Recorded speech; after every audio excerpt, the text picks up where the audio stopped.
جی Warda, Pentagon کا کیا کہنا ہے پاکستان اور انڈیا کی حالیہ کشیدگی کے بارے میں؟ جی اسد، امریکی صدر ڈونلڈ ٹرمپ اور امریکی محکمہ خارجہ کے علاوہ یہاں کے محکمہ دفاع نے بھی پاکستان اور بھارت کے درمیان تناؤ کے حوالے سے تشویش کا اظہار کیا ہے۔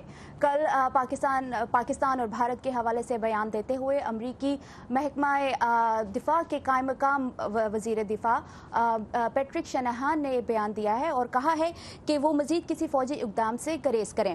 امریکی محکمہ دفاع نے اور پینٹاگن کے ایک بیان کے مطابق قائم مقام وزیر دفاع نے جنوبی ایشیا کی صورتحال پر اعلیٰ امریکی فوجی حکام سے بات کی ہے۔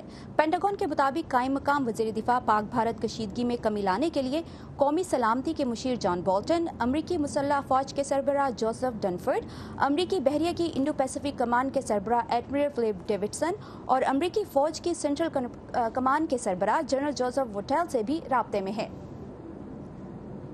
اور اسد، امریکی محکمہ خارجہ جو ہے وہ پہلے ہی بھارت اور پاکستان کے وزرائے دفاع سے رابطہ کر چکا ہے۔ مائک پومپیو نے دونوں ممالک کے وزرائے دفاع سے ٹیلی فونک رابطہ بھی کیا تھا۔ Thank you Warda.